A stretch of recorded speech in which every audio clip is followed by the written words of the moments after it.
할렐루야. 네, 주의 이름을 찬양합니다. 선포된 말씀이 여러분 각 사람에게 꼭 필요한 은혜가 될 줄로 믿습니다. 네, 오늘 왕을 도로 모셔오는 일이란 제목입니다. 그 앞에 다윗 왕이 통곡하면서 압살롬의 죽음을 슬퍼하는 이야기는 제가 지난 몇 년에 걸쳐서 한 2번 어버이 주일날 다른 각도에서 자세히 말씀을 드렸습니다. 그래서 쭉 연속으로 좀 시리즈로 설교를 하니까요. 여러분이 그 부분이 궁금하시면 인터넷으로 검색해서 들으시면 됩니다.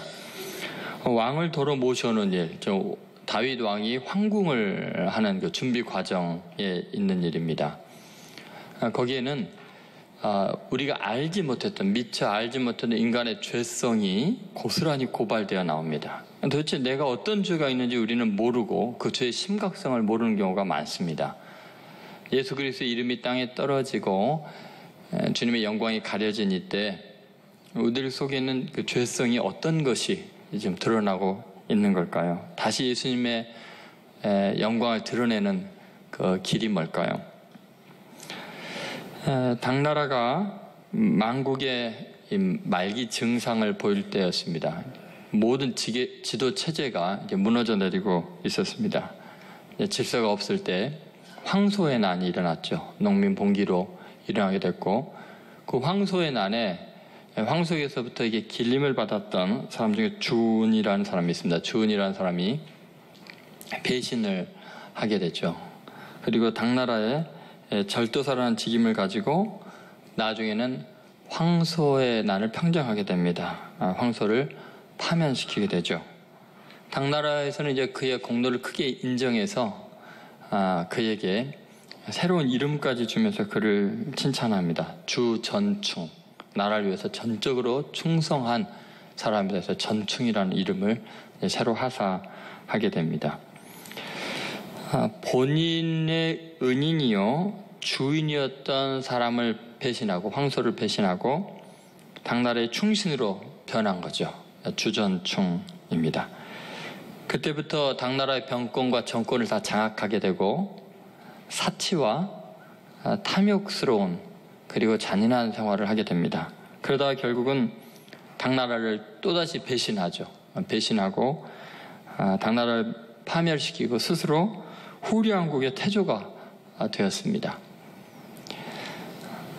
어떻게 이렇게 배신해서 배신을 거듭할 수 있는가? 황제가 된 주전층은 놀랍게도 5년이 안 되어서 자기의 아들 주우규의 칼에 맞아 죽게 됩니다. 그러니까 배신의 씨앗을 뿌리고 배신을 등엎고 살다가 배신론의 열매로 죽게 되는 거죠. 그럼 우리 인생 살면서 참 어려운 게 뭐냐면 이 인간관계의 어려움입니다. 그리고 우리가 뿌린 씨앗, 그 죄악이 얼마나 큰지 모르고 그것을 누리다가 그 안에서 죽게 되는데 그 자체를 모릅니다. 얼마나 심각한지 모릅니다. 늘 자신의 배신과 변심과 이 타락함, 이것들이 늘 스스로는 정당하다고, 나라를 위한 것다고, 내 자신이 마치 중요한 인물인 것처럼 착각을 할 때가 많이 있습니다. 자, 도대체 다윗이 다시 왕궁으로 황궁을 할 때 어떤 인간의 죄가 드러나고 있는가? 첫 번째 우리가 생각할 것은 변심의 죄악을 우리가 모른다는 것입니다. 한번 따라해보세요. 변심의 죄악을 모른다. 여러분, 다윗이 압살롬의 죽음 때문에 정신을 잃을 만큼 고통스러워하다가 간신히 정신을 차리고 이제 보위에 앉게 되죠. 자리에 좀 앉게 될 때 그때 사람들은 다윗에 대한 재평가를 내리기 시작합니다. 이스라엘 사람들이 그동안 반란에 가담했던 사람들이 다윗을 다시 왕으로 모셔야 되지 않느냐? 아니다. 이렇게 해서 변론이 일어나기 시작합니다. 근데 그 변론하는 내용을 보면은 다윗에 대한 평가, 그 변심이 잘 나타나 있습니다. 그 이야기가 진행되는 이야기를 읽어보면요. 우리가 도저히 이해할 수 없는 이들의 행태를 볼 수 있는데 이 백성들의 마음, 일반 대중의 마음이라는 게 얼마나 어리석은가, 또 변심이 심한가 이걸 알 수 있습니다. 자, 한번 9절 10절 말씀 같이 읽겠습니다. 이스라엘 모든 지파와 백성들이 변론하여 이르되 왕이 우리를 원수의 손에서 구원하여 내셨고 또 우리를 블레셋 사람들의 손에서 구원하셨으나 이제 압살롬을 피하여 그 땅에서 나가셨고 우리가 기름을 부어 우리를 다스리게 한 압살롬은 싸움에서 죽었거늘 이제 너희가 어찌하여 왕을 도로 모셔올 일에 잠잠하고 있느냐 하니라. 자기들끼리 토론하면서 다윗이 자기네들을 예전에 대적으로부터 구원하고 블레셋부터 구원한 은인이라는 것을 이야기를 하고 있죠. 그런데 불과 얼마 있다가 압살롬이 반란을 일으키니까 압살롬을 기름 부어서 왕으로 섬기고 자기네들 다스리게 했습니다. 지금 변심한 거죠. 다윗을 떠난 거죠. 그리고 오히려 반역에 가담했지 않습니까? 이거 아주 심각한 죄지요. 그런데 또 하는 이야기가 너희가 어찌하여 압살롬이 죽었으니까 왕을 다시 모셔오는 일에 잠잠하느냐 하고서 자기네들끼리 서로 이야기를 합니다. 근데 여러분 이 토론 내용을 잘 읽어보면 어때요? 왕을 배신하고 반란에 가담한 그런 죄의식이 느껴지십니까? 자기들의 변심에 대해서 지금 죄책감을 느끼고 있습니까? 놀라우리만큼 전혀 없습니다. 양심의 가책이 하나도 없습니다. 아니 어떻게 이럴 수 있죠? 자기가 은인이라고 생각했던 사람을 폐위시키고 그리고 반란자를 왕으로 기름 부어서 섬겨놓고 또 다시 또 쫓겨났던 왕이니까 다시 우리가 복직시키다 하면서 왜 이 사람들의 마음속에는 죄의식이 전혀 없는 걸까요? 이 변심을 하면서도 부끄러운지를 모를까요? 여러분 그 이유가 있습니다. 그것은 아주 간단합니다. 자신들의 변심이 다윗과 압살롬의 부자 갈등 틈바구니에서 생긴 거라고 생각하기 때문입니다. 더구나 다윗은 자체가 범죄한 사람입니다. 간음을 해갖고 살인을 저질렀고 그리고 지금 형편없는 가정을 지금 집안이 엉망이 된 모습을 백성들에게 보여주고 있죠. 그러니까 다윗을 떠나서 압살롬 편을 드는 것이 죄책감 느끼지 않습니다. 왜냐하면 다윗이 형편없는 모습을 보여줬기 때문에 그리고 그 원인 제공자도 다윗이라고 생각하기 때문에 다윗을 떠나는 것이 죄책감 느끼지 않는다고 생각을 합니다. 여러분 인간이 사는 사회의 비극의 원인이 어디나 공동체 속에 갈등이 왜 생기는가? 여러분 비극의 원인은 바로 이런 논리 속에 있는 것이죠. 어떤 갈등이 생길 때 문제가 생길 때요 일방적으로 한쪽 측면에 잘못만 있는 경우는 거의 없습니다. 양쪽의 잘못이 있을 수 있습니다. 그런데 양쪽이 다 죄책감을 느끼지 않는 경우가 허다합니다. 왜냐하면 상대편의 실수와 죄 때문에 내가 이렇게 반응을 했노라고 이야기하기 때문이죠. 상대적인 반응이라고 생각하니까 그것은 당연하다고 생각합니다. 다윗이 저렇게 집안이 엉망이 되고 저렇게 죄를 지었으면 우리가 다윗 왕으로 안 모시고 압살롬 모실 수 있다고 생각하고 또 압살롬이 실패하니까 그럼 다윗도 모시면 되지 이렇게 생각하는 거죠. 여러분 상대편의 죄가 분명하다고 거기에 대해서 내가 죄악으로 반응하는 내 죄가 정당화되는 것 아닙니다. 그러면 세상은 점점 죄악만 늘어나게 되죠. 상대편이 아무리 잘못해도 나는 바르게 행동해야 되고 내가 해야 될 도리를 다 해야 되는 것입니다. 온 세상이 다 타락해도 나는 하나님 앞에 하나님 말씀대로 살겠다 결단을 해야죠. 맞습니까? 네. 여러분 예를 들어 보겠습니다. 우리가 부모님을 모시고 살 때 부모님이 연세가 많이 들면 판단력이 흐려지거나 또는 심지어 몸도 잘 못 가리고 대소변도 못 가릴 수 있습니다. 부모님이 잘못 판단을 내리고 잘못한다고 그 부모님 앞에 무례하게 해도 됩니까? 함부로 해도 됩니까? 안 돼요. 자식된 도리는 부모님의 능력이나 범죄 여부와 실수 여부와 상관없이 도리를 다 해야 되는 거예요. 왜 그러냐면 우리가 어렸을 때 부모님에게 잘못하고 상처 준 건 더 많거든요. 부모님이 연세가 많으셔서 정신이 흐려져서 실수하는 것보다 내가 어려서부터 성장하는 과정 속에 부모님에게 상처 주고 잘못한 게 몇만 배로 많습니다. 그래도 부모의 도리다 하고 불쌍히 여기고 이해해 줬잖아요. 부모는 부모의 도리를 포기 안 했잖아요. 그런데 우리는 부모님이 잘못한다고 부모님에게 무례하면 그거야말로 패륜하죠.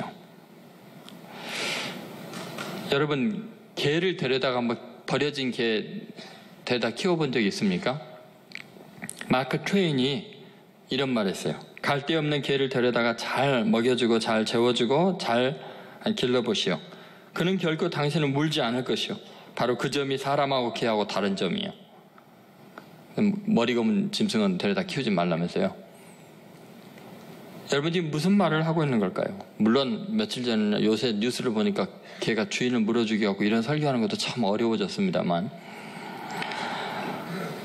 여러분 나라가 잘못했다고 나라를 팔아먹으면 그건 매국노지요.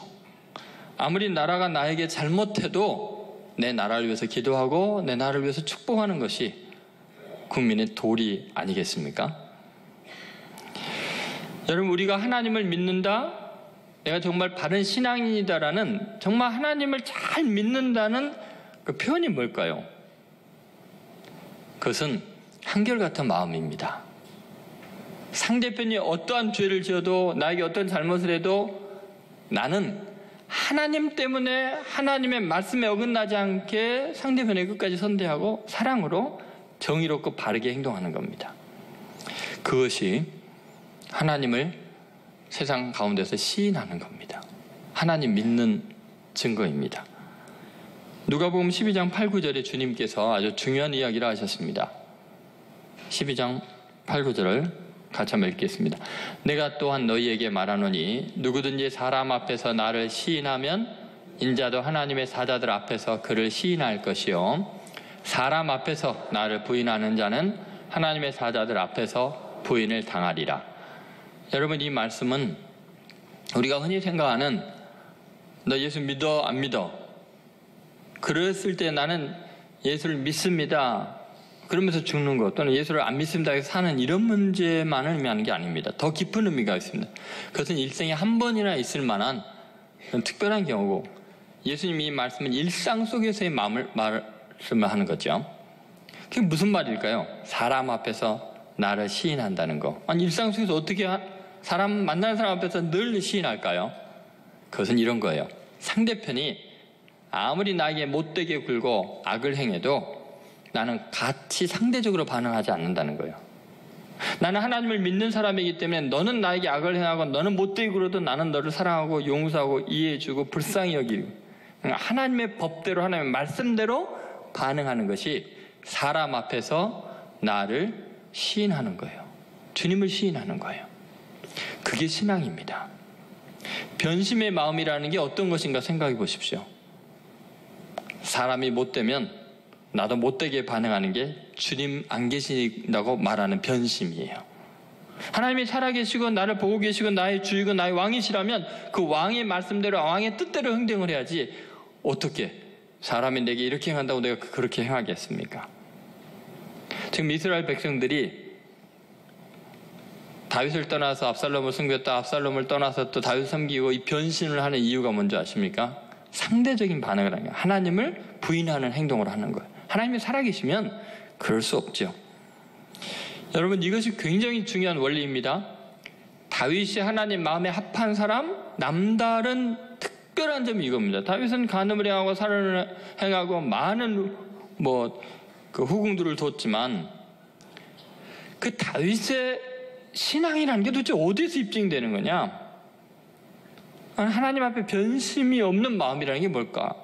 내 아들 다윗은 마음이 한결같아서 내 마음에 합한 자다. 이런 하나님의 사랑은 도대체 다윗은 어떤 걸 보고 말하는 걸까요? 예를 들어서 이런 것입니다.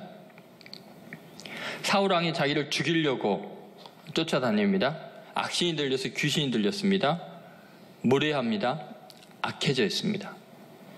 다윗이 몇 번이나 피해 다니다가 사울을 죽일 기회가 많이 있었는데 여호와의 기름 부으심 받은 자에게 내가 선을 대지 않겠다는, 상대편은 미쳐 있는데 귀신이 들려 있는데 하나님이 기름 부은 왕이라는 것 때문에 하나님과 그의 관계, 그걸 바라보고 있죠.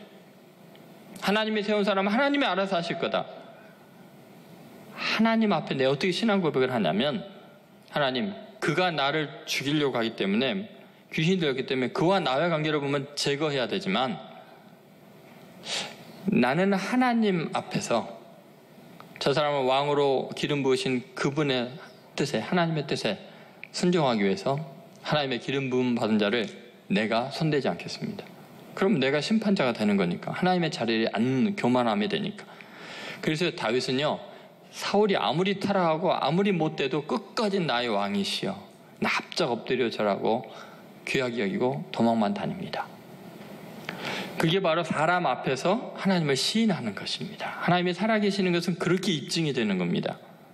내 교만한 대로, 내 성격대로, 내가 당한 대로 하는 것은 하나님이 안 계신다고 말하는 거예요. 상대편이 내게 아무리 악해도 나는 하나님 때문에 선할 수밖에 없는 거예요. 사랑할 수밖에 없는 거예요. 여러분이 반응이 없는 것은 인정하는 것입니까? 이해를 못 하시는 겁니까? 그러면 또 하나 예를 들어볼게요. 요셉을 생각해 보세요. 요셉은 자기 형들이 자기를 죽이려고 하다가 노예로 팔아 넘겼습니다. 이게 인면수심입니다. 정말 악마 같은 사람들입니다. 자기 동생을 어떻게 그렇게 노예로 팔아 먹을 수 있습니까? 그런데 요셉은 그 형들을 악마로나 원수로 대하지 않습니다. 여전히 형입니다. 왜 그럴까요? 자기가 형들을 선택해서 형으로 삼았던 것도 아니고 형들이 자기를 동생으로 선택을 한 것도 아니에요. 하나님이 그렇게 태어나게 하셨어요. 하나님이 그 형들을 형으로 준 거예요.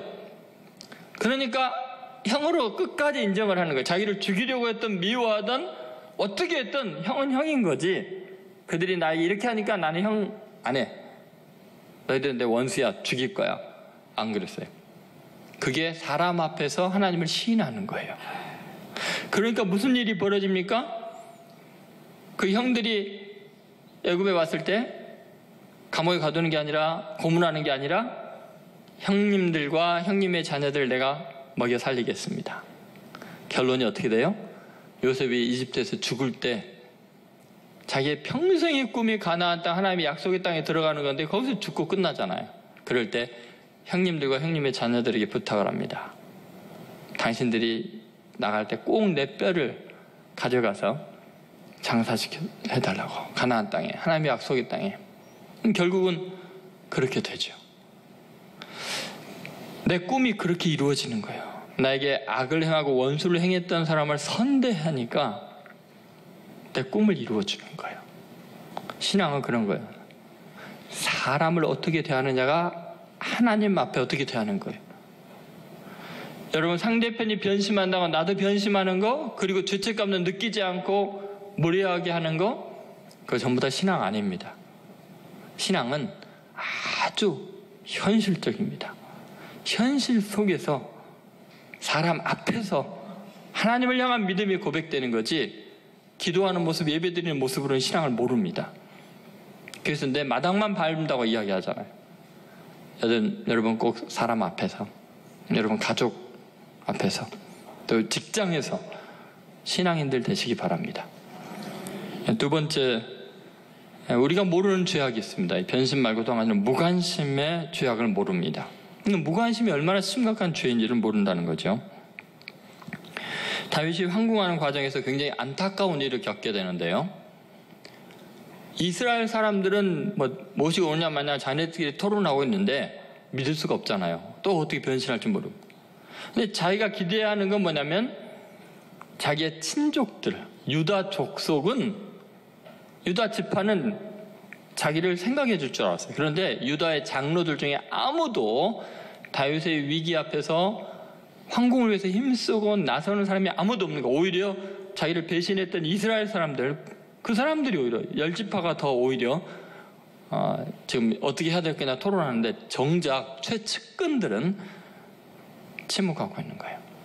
오직 답답했으면 다윗이요, 그걸 깨우쳐주고 부탁을 할까요? 자, 11절 12절 말씀 같이 한번 읽어보겠습니다. 다윗 왕이 사독과 아비아달 두 제사장에게 소식을 전하여 이르되 너희는 유다 장로들에게 말하여 이르기를 왕의 말씀이 온 이스라엘이 왕을 왕궁으로 도로 모셔오자 하는 말이 왕께 들렸거늘 너희는 어찌하여 왕을 궁으로 모시는 일에 나중이 되느냐? 너희는 내 형제여 내 고륙이거늘 너희는 어찌하여 왕을 도로 모셔오는 일에 나중이 되리요 하셨다 하고, 지금 다윗이요 이런 말하면서 얼마나 자존심 상했겠어요. 아니 지금 당연히 자기를 왕으로 빨리 모셔오자고 앞장서야 될 유다의 장로들이, 최측근들이 도대체 무관심한 거예요. 그 다윗의 고난에 대해서. 여러분, 우리가 살면서 힘든 일이 뭔 줄 아세요? 의지했던 사람이 나에게 무관심한 거예요.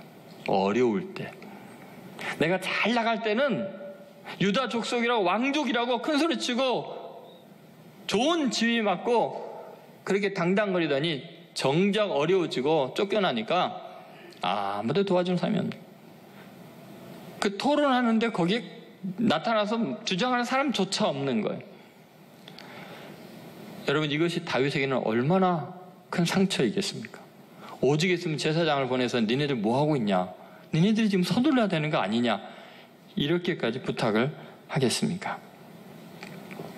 여러분, 우리가 꼭 기억해야 될 일이 있습니다. 그게 뭐냐면, 내가 가까이 하는 사람, 내 친족들, 내 가족들, 내게 힘이 되었던 스승들, 내 주위에 있는 사람들에 대한 무관심은 큰 죄라는 것을 알아야 합니다. 어느 정도 큰 죄일까요? 여러분 생각에 내 가까운 가족이나 친족이나 친구들이나 정말 내가 존경했던 사람들에 대한 무관심이 어느 정도까지 큰 죄일까요?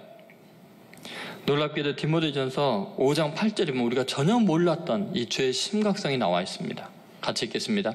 누구든지 자기의 친족, 특히 자기의 가족을 돌보지 아니하면 믿음을 배반한 자요, 불신자보다 더 악한 자냐. 여러분, 우리는 믿음을 배반한 걸 뭘로 생각합니까? 나 예수 안 믿습니다, 이런 겁니까? 나 예수 모릅니다, 이겁니까? 성경은 이렇게 말합니다. 누구든지 자기 친족, 특히 자기 가족을 돌보지 아니하면 뭐 하는 자요? 믿음을 배반한 자요. 믿음 없는 자라는 거예요. 믿음을 완전히 버린 자라는 거예요. 더 심각한 표현이 나오죠? 자기 가족을 돌아보지 않은 자는 어떤 자요? 불신자보다 더 악한 자니라. 한번 따라보세요. 가족을 돌보지 않는 자는 불신자보다 더 악한 자니라. 여러분 기억하세요. 우리는 믿음이 좋노라, 하나님의 일을 한다, 굉장히 하나님께 헌신되면서도 정작 자기의 가장 가까운 자기의 가족을 버릴 수 있습니다. 돌보지 않을 수 있습니다. 무관심할 수 있습니다.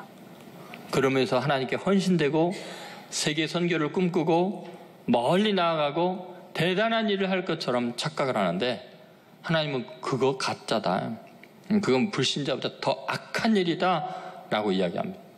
여러분, 믿는 사람이 해야 될 가장 시급한 일이 뭐냐면 자기 가족이 구원받는 일이에요. 예수 안 믿고 지옥 가긴 내버려 두는 게 무슨 세상을 구원하겠다고 선교를 한다고 합니까? 자기 자녀들을 돌보고 사랑하지 않으면서 무슨 고아원을 돌보고 어디 방문하고 그럽니까? 여러분, 저는 목회를 하면서 참 많이 봤습니다. 교회에서 너무 열심히고 항상 웃고 최선을 다하는데 집안에서 너무 무섭고 못되고 악한 사람들, 제대로 반찬도 챙기지 않고 무례하게 한 사람들을 많이 봤어요. 그건 믿음을 버린 거예요. 배신한 자예요. 그건 불신자보다 더 악한 일입니다. 여러분, 제가 은혜 받은 사람의 특징을 보니까요, 그렇게 온 세상을 구원하기 좀 뛰어다니던 사람이 은혜 받으니까 자기 남편을 위해서요, 칠지도 모르는 골프채 들고 따라다니면서 내 남편 행복하게 해줘야지, 내가 그동안 남편한테 너무 무심해서 남편이 구원 못 받은 것 같다고 가정적으로 바뀌더라고요. 가까운 사람부터서 챙기고 희생하고 자기 고집 꺾고 섬기더라고요. 여러분, 신앙이요, 대단하다고 생각하지 마십시오. 순교하겠노라고, 오지에 가서 내 모든 것을 불태우겠노라고 그러지 마세요. 그냥 가족을 위해 순교하세요. 내 자식을 위해서, 내 남편을 위해서, 내 형제를 위해서, 내 친척을 위해서 온몸을 불사르는 것이 온 세상을 구원하는 것보다 더 진실된 일이고 솔직한 일입니다. 우리는 회개해야 됩니다. 내 부모님 제대로 모시지 않고 내 가족 돌보지 않으면서 하나님의 일을 한다는 것 다 위선입니다. 여러분, 중요한 것이 그런 겁니다. 우리는 그동안 살아가면서 혈연관계, 인척관계, 그리고 학연, 지연, 여러 가지 동창회니 또 무슨 단체들에 뭔가 있어가지고 굉장히 중요한 관계를 맺고 있는 것 같이 생각을 합니다. 그런데 여러분, 위기 딱 닥치면요, 다 떠납니다. 다 무관심합니다. 정말 내가 아프고 힘들고 망해가고 어려울 때 나와 함께하는 사람, 그게 사랑이고 그게 충성입니다. 여러분, 헛된 것에 분유하지 마십시오.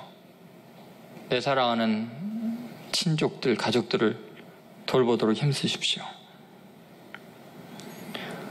어렵고 힘들 때야말로 충성이 입증되는 거예요. 관심을 기울이십시오. 한 손님이 집에서 그 잼을 아버지 몰래 부모님 몰래 훔쳐먹다가 걸렸어요. 그러니까 아버님께 혼을 나고 벌을 서는 바람에 형과 함께 파티에 참석하기로 했던 파티를 갈 수가 없었어요. 형이 파티를 갔다 와서 와, 정말 멋있고 너무 재밌고 너무 훌륭했다. 동생이 벌을 쓰다가 화가 나가지고 그게 뭐가 훌륭해? 뭐가 재밌어? 그러면서 소리를 질렀어요. 아버지가 그 동생을 불러다가 이렇게 말합니다. 아들아, 넌 다른 사람이 행복한 걸 보고 함께 기뻐할 줄을 모르는구나. 타인에 대한 무관심과 이기심이 바로 죄란다. 그 말이 이 아이에게 너무 충격이었어요. 자기 생각에는 죄라는 것은 살인하고 거짓말하고 도둑질하고 이런 건 줄 알았더니 무관심과 이기심이 죄라는 아버지 말에 충격을 받았어요. 그래서 다른 사람에 대한 관심과 늘 이타적인 삶을 살려고 그때부터 노력을 해요. 나중에 이 사람이 프랑스의 지도자가 되지요.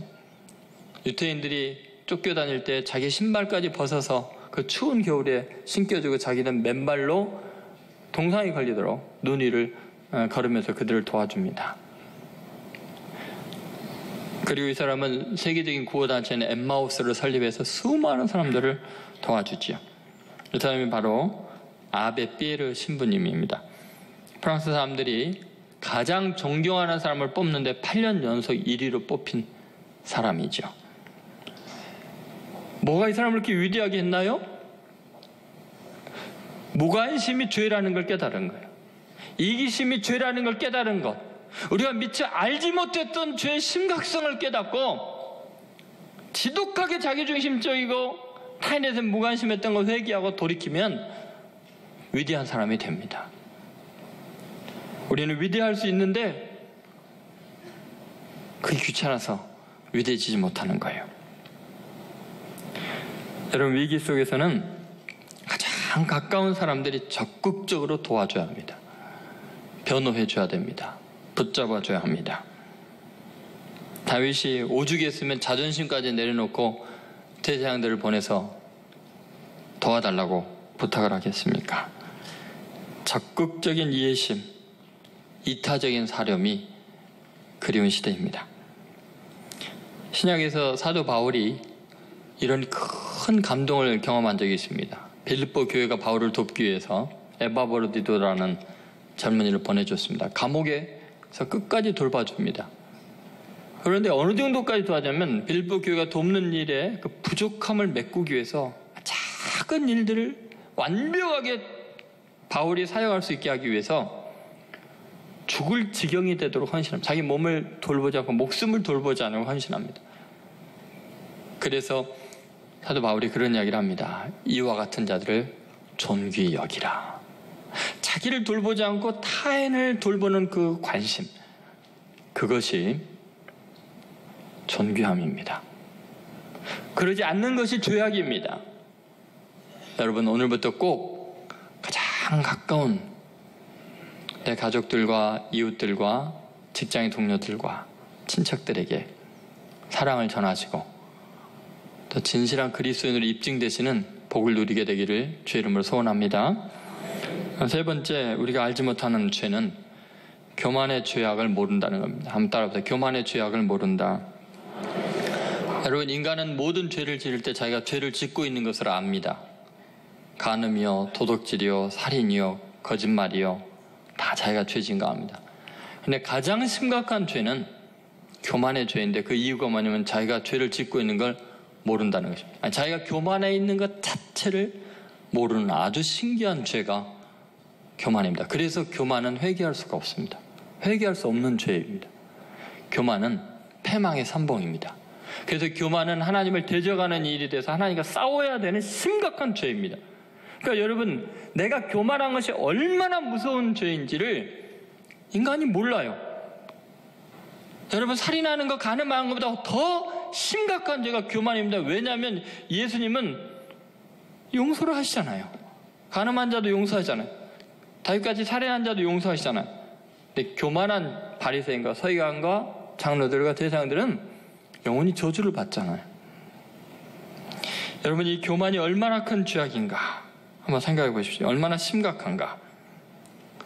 오늘 13절 말씀 한번 같이 읽어보겠습니다. 너희는 또 아마사에게 이르기를 너는 내 고륙이 아니냐. 내가 요압을 이어서 항상 내 앞에서 지휘관이 되지 아니하면 하나님이 내게 벌 위에 벌을 내리시기를 바라노라 하셨다 하라 하여. 여러분, 여기에 지금 굉장히 놀라운 이야기가 선포됩니다. 이게 얼마나 심각한 이야기인가 생각해 보십시오. 자, 아마사는 누구예요? 압살롬의 군대 장관입니다. 반란의 최선봉에 섰던 사람입니다. 근데 다윗이 지금요, 황궁하는 과정에서 요압을 폐위시키고 반란군의 총사령이었던 아마샤를 지금 임명하겠다는 거예요. 그리고 그 아마샤는 나중에 요압 장군에 의해서 이렇게 임명이 되니까 죽임을 당합니다만, 여러분, 어떻게 이럴 수 있을까요? 요압은 평생을 다윗을 위해 헌신한 사람입니다. 그리고 지금 왕위로 복귀하는데 가장 결정적인 역할을 한 충신이 요압입니다. 요압이 아니었으면 이 반란이 평정이 안 돼요. 그런데 지금 다윗은요, 놀라운 인사조치를 취합니다. 상상을 초월한 인사조치. 왜냐하면 요압을 완전히 배제해버립니다. 그것도 제사장들을 통해서 공개적인 선포를 해버리고 하나님의 이름으로 맹세까지 하면서 절대 저놈은 안 된다. 만약에 요압에게 군대장관에서 하나님이 내게 벌을 내려달라고 말할 정도로 요압을 자기 마음에서 완전히 지워버리고 사회적으로 매장시키는 그런 행동을 합니다. 여러분, 이해가 되십니까? 이 다윗의 조치가 이해가 되십니까? 잘한 걸까 못한 걸까요? 말도 안 되잖아요. 그리고 요압은 다윗 죽을 때까지 다윗 옆에서 그 충성을 다하는 사람입니다. 근데 왜 이랬을까요? 이유가 있습니다. 다윗이 굉장히 현명한 조치를 취한 것입니다. 왜 그런 줄 아십니까? 요압은 충성을 했지만 지금 교만해져 있습니다. 이건 치유 방법이 없습니다. 교만이 극에 달해 있습니다. 어느 정도까지 교만했느냐? 7절을 보시죠. 7절 같이 있습니다. 이제 곧 일어나 나가 왕의 부하들의 마음을 위로하여 말씀하옵소서. 내가 여호와를 두고 맹세하옵나니 왕이 만일 나가지 아니하시면 오늘 밤에 한 사람도 왕과 함께 머물지 아니할지라. 그리하면 그 화가 왕이 젊었을 때부터 지금까지 당하신 모든 화보다 더욱 심하리이다 하니. 여러분, 뭐가 느껴지세요? 지금 요압이 한 말입니다. 울고 있는 압살롬 아들의 죽음 때문에 슬퍼하고 있는 다윗에게 와서 요압이 한 말입니다. 그 앞에는 더 심한 말을 했죠. 내가 당신의 생명과 자식들의 생명, 왕자들 생명, 그리고 후궁들의 생명 지켜줬더니 이게 뭐 하는 짓이냐고 혼을 내고 급기야 협박을 합니다. 지금 당장에 눈물 그치고 똑바로 지금 군인들 승리하고 온 군인들 격려하지 않으면 다 떠날 것이고 당신 이제까지 당한 화보다도 더 큰 화를 당할 거다. 완전히 협박하고 있습니다. 요압이 어쩌다 이 지경이 됐을까요? 왜 이렇게 됐을까요? 여러분, 많은 충성이 반역의 씨앗이 됩니다. 헌신이 교만의 재료가 됩니다. 극과 극이 같습니다. 반란을 하고 악을 행했던 압살롬이나 그걸 진압하고 스스로 의롭다고 생각하고 다윗을 위해서 목숨을 건다고 생각하는 요압이나 똑같습니다. 여러분, 우리는 흔히 착각하는 게 반역하고 못된 짓을 하는 것만 죄라고 생각하는데 교만이 들어가면요, 충성도 헌신도 다 죄가 됩니다. 그것도 극악한 죄가 됩니다. 죽어 마땅한 죄가 됩니다. 이거는 교정이 불가능합니다. 나중에 다윗이 평생요 요압 힘이 너무 세가지고 제거한다고 해놓고도 제거를 못하거든요. 왜냐하면 요압이 아마사를 죽여버리니까요. 나중에 다윗이 죽기 전에 솔로몬에게 원수를 갚아달라고 합니다. 솔로몬에 의해서 죽임을 당합니다. 여러분, 이것이 의미하는 바가 뭔가를 잘 생각해 보십시오. 여러분, 우리는 결국 누군가를 위해서 충성하고 그 충성이 은혜의 범위를 떠나면, 감사한 마음이 없는 충성이 되면, 자기가 생각하기엔 너무 많은 공로를 세웠다고 생각하면 그게 재앙이 됩니다. 그게 죄가 됩니다. 교만이 사람을 무너뜨립니다. 차라리 죄 지은 사람이 낫습니다. 아마사는요, 다윗에게 죄를 지었잖아요. 교만할 수가 없습니다. 이제 죽은 목숨입니다. 그 아마사는 겸손할 수밖에 없습니다. 그런 사람이 총사령관이 돼야 된다는 거예요. 은혜로 죽을 자를 살려서 총사령관을 입히면 얼마나 충성하겠습니까? 감사함으로 충성하지 교만할 수 있겠어요? 아마사는 다윗이 원하는 충신은 그런 겁니다. 나 같은 죄인 살리신 그 은혜 놀라워.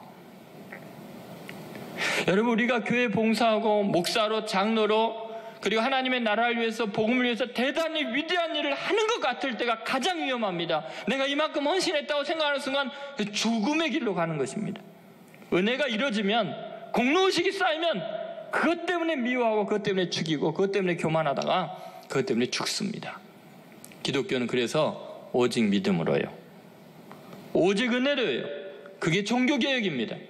더 많은 헌신자들과 충성된 자가 필요한 게 아니라 겸손한 자가 필요하고, 은혜에 감격한 자가 필요하고, 감사할 줄 아는 사람이 필요한 것입니다.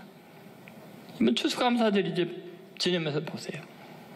감사가 없는 헌신은 다 위선이고 교만이고 죄악이고 죽음의 길입니다.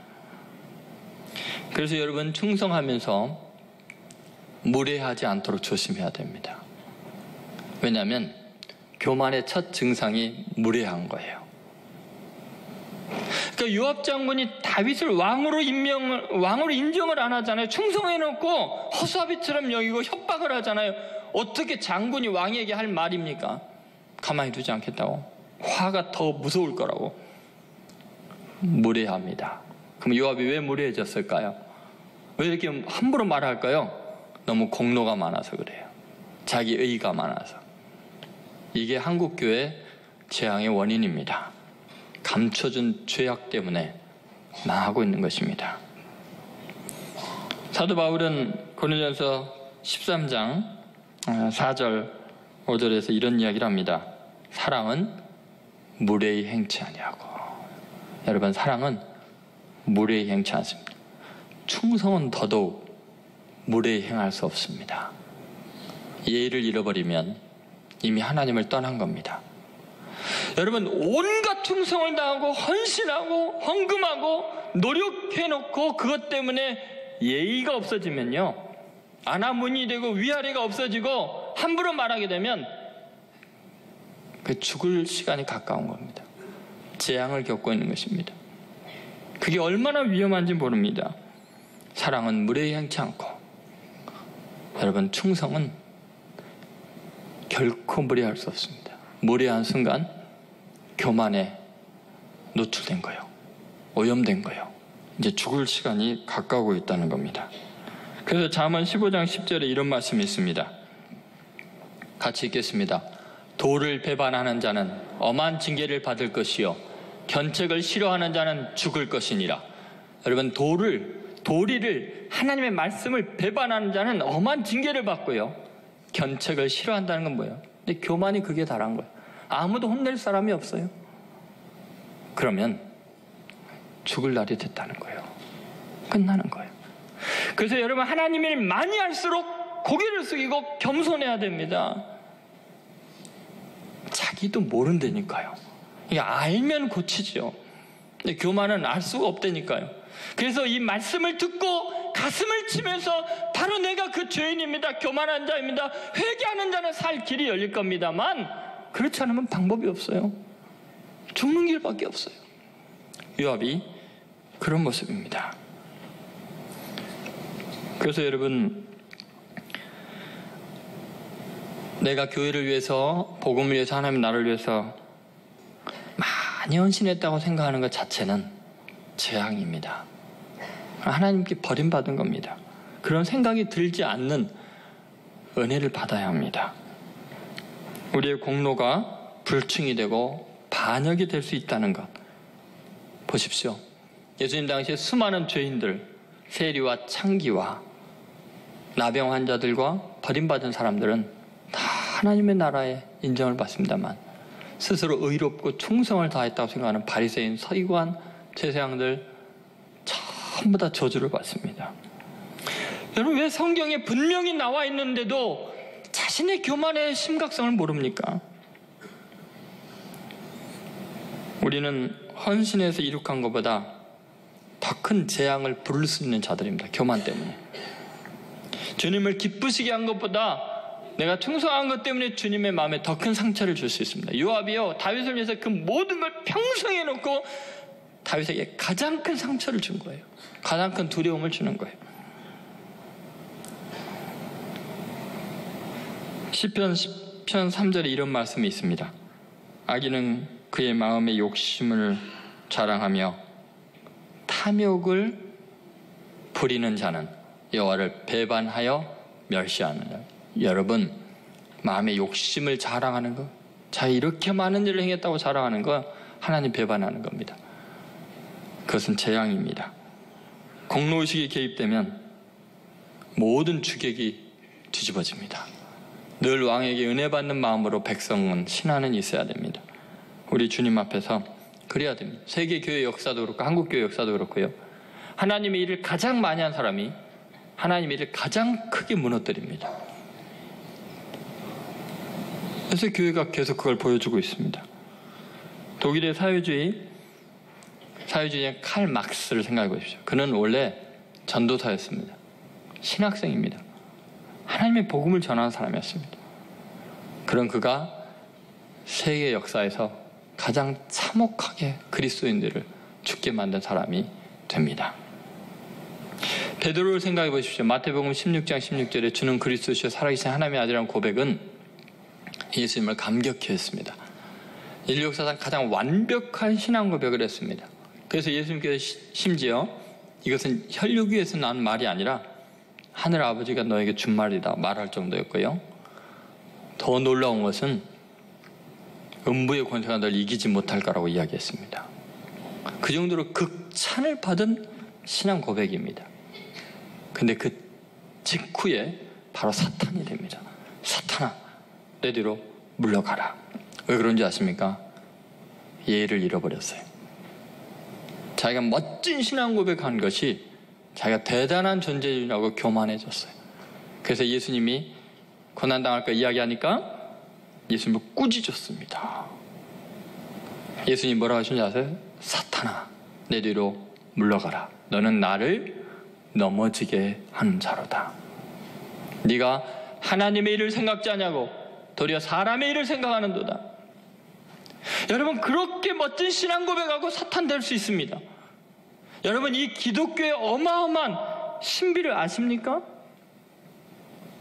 내가 완전하게 신앙 고백하고 있다는 순간 우린 반역할 수 있습니다. 내가 헌신했다고 하는 순간 교만으로 망할 수 있습니다. 그것이 무서운 진리입니다. 여러분, 오늘 말씀 앞에서 우리는 숨겨진 죄에 대해서 다시 회개해야 합니다. 그렇게 쉽게 변신하고 사람 앞에서 하나님을 부인하면서 신앙인이란 착각을 해서는 안 됩니다. 우리는 무관심하고 가장 가까운 사람들에게 가장 큰 죄를 지어놓고 우리는 스스로 온 세상을 돌아다니며 하나님이라 하는 것처럼 착각하면 안 됩니다. 부디 교만의 무서운 죄에 빠지지 않도록 애통하는 마음과 회개하는 마음을 달라고 기도하셔야 합니다. 오늘 선포된 말씀이 내 자신에게 들려지지 않는다면 이미 교만한 겁니다. 이미 재앙입니다. 이건 가슴을 치며 살려달라고 하나님께 회개해야 될 일입니다. 우리 교회와 한국교회 여러분 각 사람과 제가 하나님 앞에 참된 회개를 하고 하나님의 일을 바르게 하는 하나님의 일꾼들 되시기를 주의 이름으로 축원드립니다.